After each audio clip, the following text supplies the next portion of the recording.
right. Got exactly what you want.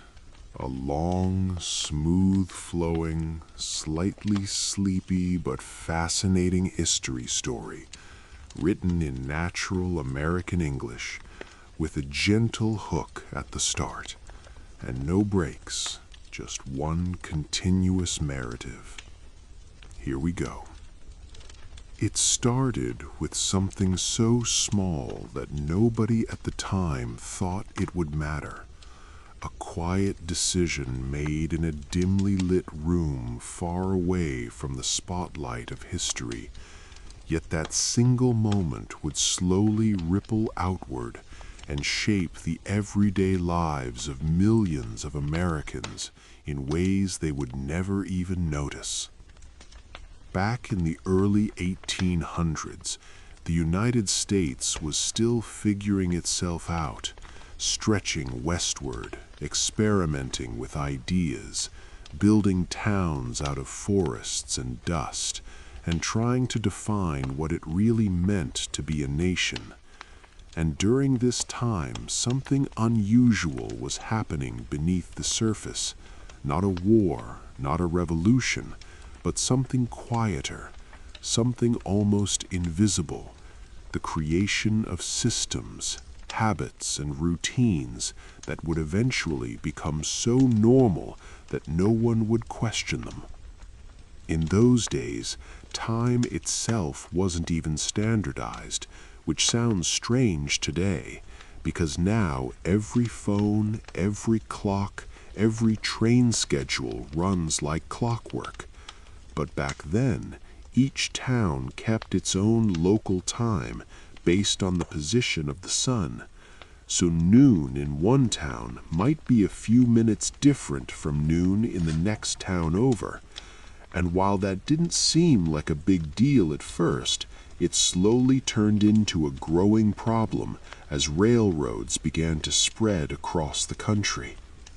Imagine trying to run a train system where every station operates on a slightly different time, where schedules don't quite match up, where a delay in one town creates confusion in another, and where accidents become more likely simply because people can't agree on what time it is.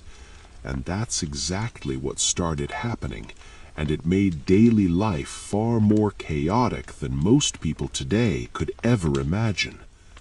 So in 1883, something quietly revolutionary happened, something that didn't involve battles or speeches or dramatic headlines, but instead involved cooperation, planning, and a shared understanding that the country needed a better system.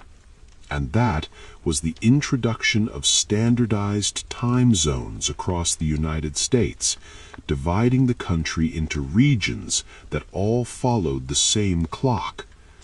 It sounds simple now, almost boring, but at the time it was a massive shift, because it required people to let go of their local way of doing things and agree to something bigger, something more connected, something that would tie distant places together in a way that had never been done before.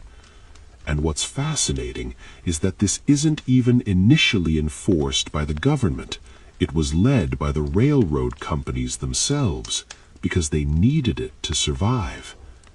And slowly, almost gently, people adapted. Towns reset their clocks, businesses adjusted their hours, and over time this new system became so normal that no one even thought about it anymore.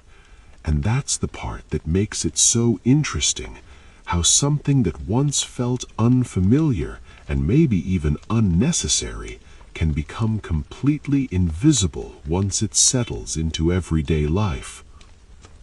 As the years went on, this quiet kind of change kept happening again and again across the United States, not always in big, dramatic ways, but through small decisions, subtle shifts, and practical solutions to everyday problems. And these changes shaped everything from how people worked, to how they traveled, to how they connected with each other.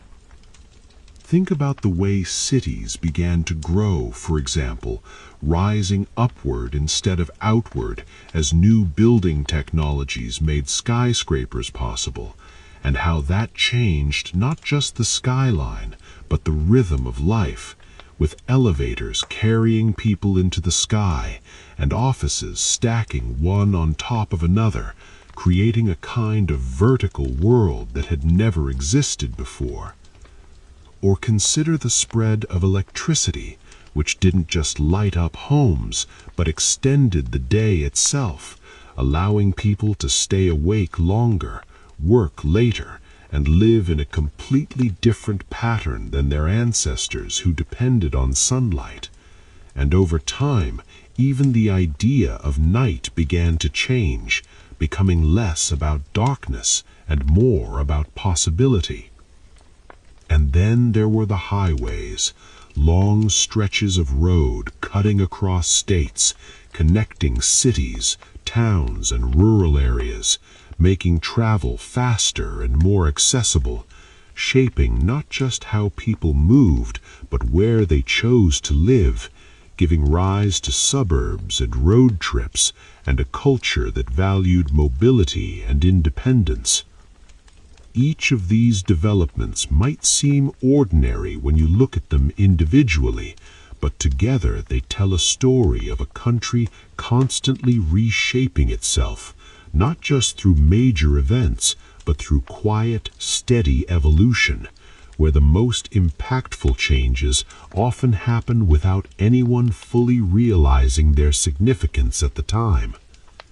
And that's what makes this kind of history so strangely captivating.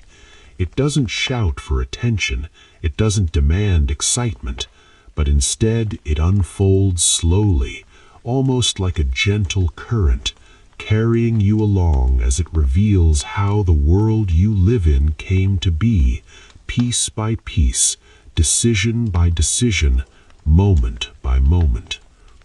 Because in the end, history isn't just about the big dramatic events we read about in textbooks. It's also about the small, almost invisible choices that shape everyday life, the kind of changes that don't feel important when they happen, but become essential over time, quietly building the world around us until one day we can't imagine it any other way. And maybe that's why, when you listen closely, even the calmest, slowest stories from the past have a way of pulling you in, not with excitement, but with a kind of quiet wonder that stays with you long after the story ends.